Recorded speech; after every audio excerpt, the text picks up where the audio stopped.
கர்த்தருக்குள் பிரியமானவர்களே, இன்றைக்கு நம்ம சேத் அப்படின்னு சொல்லிட்டு ஆதாமோட பையனை பற்றி நம்ம சில தகவல்களை தெரிந்து கொள்ளலாம்.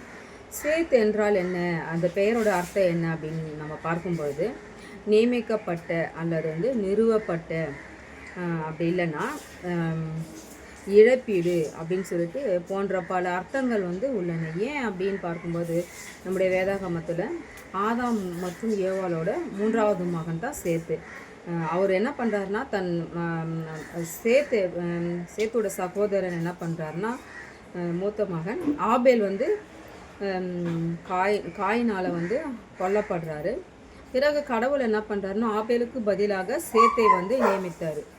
இதனோட பின்னணியில் தான் ஒரு முக்கிய கருத்தே இருக்குது. நியமிக்கப்பட்ட அப்படின்னும் போது நியமனம் பண்ணியிருக்காரு. அப்புறம் இடப்பட்ட அப்படின்ற ஒரு பொருள் கடவுள் என்ன பண்ணியிருக்காருன்னா, சேத்து மூலியமாக வம்சங்கள் வரணும் அப்படின்னு சொல்லிட்டு ஒரு நியமம் பண்ணி வச்சுருக்காரு. அதனால தான் ஆபேலுக்கு பதிலாக ஒரு மகனை சேத்தை தேவன் ஒரு மகனை கொடுக்குறாரு.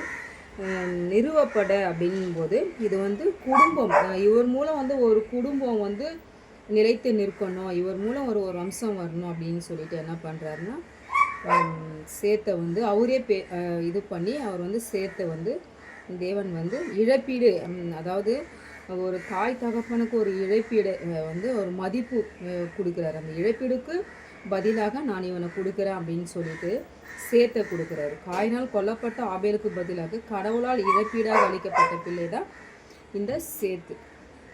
அது மட்டும் இல்லாமல் இந்த எகிப்தில் என்ன சொல்கிறாங்க, இந்த எகிப்தியர் புராணத்தில் என்ன சொல்கிறாங்கன்னா, சேத் என்பது அவர்களுடைய ஒரு கடவுளின் பெயராக கூட சொல்லப்படுகிறது. இன்னும் அநேக வார்த்தைகளை பற்றி நாம் தெரிந்து கொள்ளலாம். தேவன் தாமே இந்த வார்த்தைகளை ஆசீர்வதிப்பார்கள். ஆமென்.